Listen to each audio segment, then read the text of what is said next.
자, 지금 부동산 문제로 난리가 났습니다. 여당이 다주택 부메랑, 지지층은 탈당 인증샷, 다주택을 범죄 취급하더니 경실련은 여의원 42명이 두 채 이상 소유했다. 여당 내부에서는 총선 때 매각 서약서까지 받았는데 역풍 맞았다. 이게 조선일보 제목이고요. 혼돈의 부동산 정책, 부랴부랴 들끓는 민심에 화들짝 놀란 여권 수습 나섰다. 중구 난방, 서리건 정세안 백가정명식으로 쏟아내고 있다. 정책 충돌, G8개 유도한다면서 양도세 인상 발의도 여권에서 나오고 있다. 여기까지는 동아일보고요. 중앙일보는 끓는 민심에 여당 의원 첫 부동산 감찰, 의원 176명 부동산 실태 전수조사, 전세 매매 계약서 들고 와라 통보, 이달 내 한 채 빼고 매각 조치한다. 그리고 이건 중앙일보고, 매일경제는 주택 1년 미만 단기 투자, 양도세 최대 80% 추진, 별의별 이야기가 다 나오고 있습니다. 자, 이 와중에 어떻게 하자라고 대안을 제시해야 될 김종인의 미통당, 야당에서는 이 여권을 비판만 하지 어떻게 하자라는 대안을 전혀 제시하지 않고 있습니다.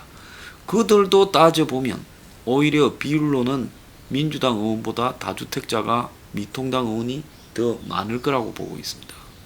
그러니까 서로 비슷비슷하니 이 문제에 대해서 잘못 비판하다가는 불똥이 자기들 쪽으로 튀어와서 자기들도 수습 불가할 거다. 지금 이렇게 생각이 들겠죠. 하나 희한한 거는 여야당 그리고 이 정치권, 시민단체, 진보좌파 진영 내부에서 절대로 본질적인 해결을 추진하자라는 이야기는 안 나옵니다. 지금 나온 이야기들 모아보면 빤합니다. 재개발, 재건축, 용적률, 건폐율 이런 거 좀 풀어주자. 자, 그 다음에 이제 양도세, 취득세, 보유세, 또 종부세 세게 때리자. 그리고 신도시 조성하자. 도시 재개발하자. 이런 이야기 정도입니다. 자, 궁극적으로 그렇게 한다고 부동산 문제가 이미 한국의 가장 좋은 투자 수단이 부동산이라는 것은 부유층일수록 더 알고 있습니다. 솔직히 말하면 서민층은 부동산을 투자할 돈이 없기 때문에 그런 문제도 관심도 없고 잘 모르지요. 그렇지만 부유층은 이자도 없는 은행에 넣어놓는 것보다 또 위험한 펀드나 주식하는 것보다 부동산을 자기들이 가진 정보로 딱 오를만한 지역에 사놓으면 그것이 엄청난 지금 수익 창출의 그 근원이 된다라는 부분을 너무나 잘 알고 있는 거죠. 이미 부동산이 돈 제일 잘 벌 수 있는 수단이라는 게 다 공유됐고 그들이 자신이 가진 돈이나 금융기관에서 동원할 수 있는 자금력, 즉 정권이 아무리 막아도 금융기관에서 그들이 동원할 수 있는 자금력 등이 있는 상황에서 이들이 그야말로 끊임없이 부동산 투기에 나설 거다. 지금 이렇게 이제 부동산 논란이 돼 버리니까 부르는 호가만 올라가고 매물은 사라지면서 사실상 6.17보다 그 이후에 부동산 가격이 훨씬 폭등했고 이제 살 집도 없어요. 어지간하게 뒷돈 더 안 꼽아주면 시세보다 높게 안 주면 팔겠다는 부동산도 사라져 버렸다는 겁니다. 자, 이렇게 된 사회에서 지금 할 수 있는 방법은 제가 봤을 때 국가적 주택 공급에 나서는 것이 유일한 방법입니다. 정권이나 서울시 등에서 이야기하는 것처럼 도심 주택 리뉴얼 사업이니 리모델링 사업이니 이런 도시 재생 사업이니 헛소리 하지 말고 그 돈으로 또 그 돈뿐만 아니라 청년 지원 사업 돈으로 저출산 돈 다 모아요. 자, 저출산만 해도 10년간 150조라고 하지 않았습니까? 각종 청년 찔끔찔끔 주는 청년 실업자 일자리 지원 자금 이런 거 다 하지 말고요. 그 돈 다 모아서 그걸로 도심에 땅을 사드립니다. 국가가 주택 공급을 하기 위해서 사들이는 땅은요, 그냥 딱 시세대로 바로 그냥 사들여야 된다고 봅니다. 그래서 그 필요성에 대해서는 국가가 수용을 하는 방식을 동원하더라도 사들여야 된다. 자, 그렇게 하고 또 더 나아가서 이 도심에 지금 유지로 남아있는 정부 소유 땅이라든지 또 이용 가치가 떨어지는 정부 관공서 부지, 자, 관공서들 다 통폐합해 가지고 한 군데 살게 하고 기존에 있는 관공서들요, 파출소나 무슨 뭐 소방서나 동사무소나 복지센터나 이런 거요. 자, 국가적 주택 공급에는 용적률 제한을 두지 말아야 됩니다. 건폐율 용적률 제한 두지 말고 기술적으로 싸게 올릴 수 있을 만큼 올려야 돼요. 그러면 한 30층까지는 위로 올리는 부분에 크게 추가 비용이 들어가지 않을 거라고 봅니다. 그래서 위로 바로 올려버려야 돼요. 국가적으로 주택 공급하는데 그거에 뭔 용적률 건폐율을 따집니까? 자, 그렇게 하고 쓸모없는 이 도시의 짜투리 공원 같은 것도요, 솔직히 그 공원으로서 이용 가치 별로 없는 방치되어 있는 짜투리 공원에도 저는 집을 짓고요, 차라리 1층에 필로 스타일로 해가지고 거기에 그냥 이 숲을 조금 조성해 주는 게 낫다고 봅니다. 그래서 관공서들을 전부 한 4, 5층 밑으로 다 모으고 그 위로는 전부 국가 공급주택을 지어서 도심에서 지하철 바로 그냥 도로변 버스 정류장 앞에 국가 주택을 갖다가 확 지어 가야 된다고 봅니다. 그래서 이것 외에는 지금 주택 문제를 해결할 방법이 저는 사실상 없다. 이미 사람들이 다 알고 있는 이거를 지금 문정권이 특정하게 세금을 남은 임기 1년 반 동안 세게 때렸다 하더라도 그 다음에 문정권은 이제 1년만 지나면 레임덕기뿐만 아니라 그냥 끝난 상태입니다. 그러면 그때부터 어떻게 되겠습니까? 올려놓은 세금을 내루라고 기득권들이 또 분위기를 조성해서 만약에 정권이 넘어가면 또 세금이 확 내려갈 거예요.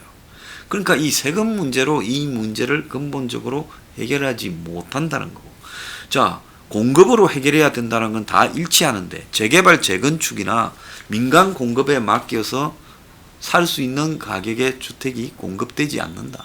지금 솔직히 말하면 서울 시내 싼 것도 3천만 원에 근접하고 있지 않습니까? 평당요. 제일 싼 것도요. 그러지 않습니까? 그런 상황에서 어떻게 이게 민간 공급이 해결할 수 있단 말입니까? 해결이 안 되는 거예요. 자, 그렇게 공급한 아파트도 결국은 또 다주택자 손으로 들어갈 가능성이 크다라는 거예요. 자, 이렇다면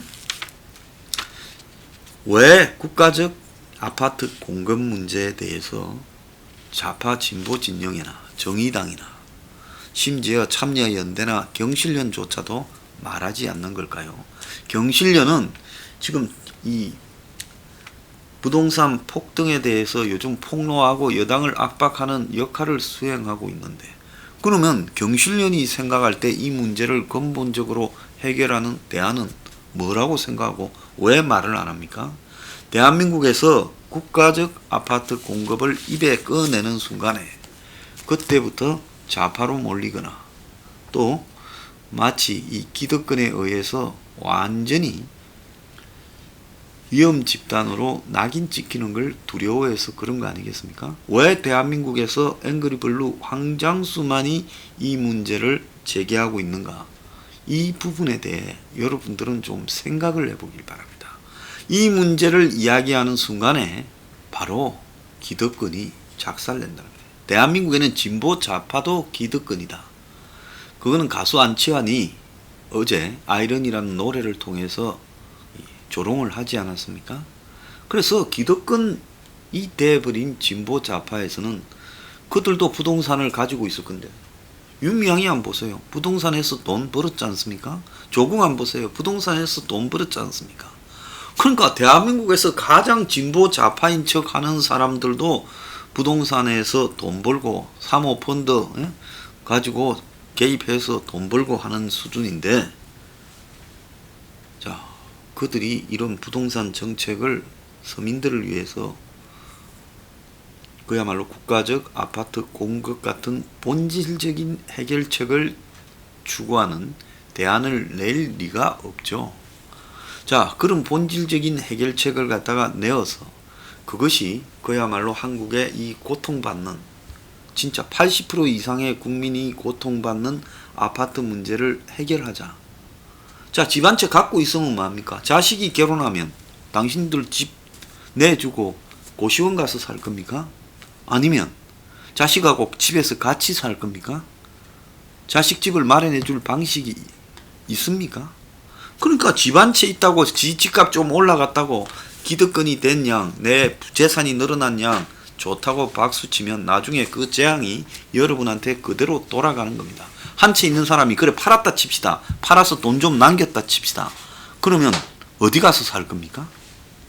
그러니까 이 부분에 대해서 진짜 생각 똑바로 잘해야 된다. 왜 다른 사람은 말하지 않는가? 자, 조선이 왜 망했는가 하는 이 책이 있습니다. 조선 선비들의 그 위선, 우리가 아는 선비들은 없다라는 책에 보면요, 이런 말이 나옵니다. 우리가 아는 비난한 그런 이 정도를 가는 목에 칼이 들어와도 옳은 이야기를 하는 그런 선비들은 없었다는 거예요. 자, 그들이 무슨 왕도 정치니 공자니 맹자니 한 거는 그냥 그들이 저지르고 있는 형태를 덮기 위한 허울이었다. 이율곡도 이황도 재산이 많았습니다. 이황은 특히 재산이 많았어요. 재산에 집착했어요. 송시열도 재산이 엄청 많았습니다. 우리가 아는 조선의 선비들은 다 어떻게 보면 탐관오리거나 돈에 눈이 먼 사람들이었습니다. 그래서 백성들은 그야말로 짐승처럼 살아가고 있는데 선비들은 돈을 끌고 모으고 땅과 집을 끌고 모아서 호의호식하면서 사면서 청빈한 척 쇼를 하고 글을 쓰고 시를 적었을 뿐이라는 거죠. 그래서 비난한 척 하는 것이 그들의 일종의 쇼였다는 겁니다. 조선의 선비들 중에 단 한 명도 유학자 중에 이 신분제 사회, 양반과 평민과 노예의 신분제 사회를 바꾸고자 하고 목소리를 냈던 사람이 단 한 명도 없습니다. 영국에는 귀족이 흑인 노예를 해방시키자고 앞장서서 평생을 던져서 그걸 영국 의회에서 관철시키기도 했지 않습니까? 그 시대의 조선의 양반들은 이제 조선 후기로 오면서 더 썩어 문드러졌는데 청나라가 강성해가 황제 대국이 돼서 역대 어떤 중국 나라보다도 더 강했죠. 그러니까 외적이 없어져 버렸습니다. 국방에 신경 쓸 필요가 없었던 거예요. 그러니까 조선의 인구도 늘어나고, 자, 생산량도 늘어났죠. 생산량이 늘어나니까 인구가 늘어나지 않았겠습니까? 그러니까 탱자 하면서 그야말로 인간 존중이나 평등의 가치는 없고 신분제 사회를 즐기면서 이 자신은 그냥 신화 쓰고 쓸모없는 소리 대리나 해대면서 양반인 양 쇼를 낸 겁니다. 그들이 양반에게 주어진 임무를 관직을 다 독점하고 있으면서 했느냐? 전혀 안 했죠. 자, 이러면서 나라의 이 각종 시스템은 무너져 가버린 겁니다. 자, 지금 한번 봅시다. 이 부동산 문제가 이렇게 심각하다.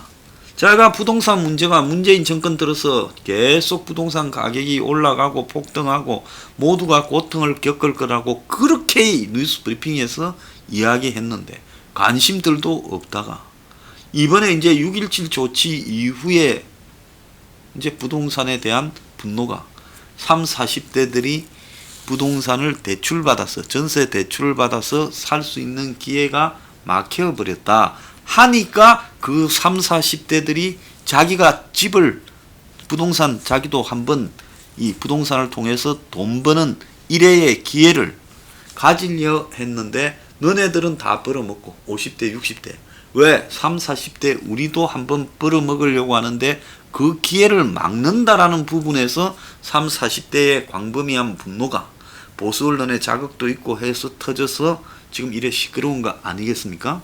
그러면 부동산 문제가 있음에도 내 이익이 침해받지 않으면 침묵하다가 내 이익이 침해받으니까 터져나오는 이 분노가 이게 옳은 거냐?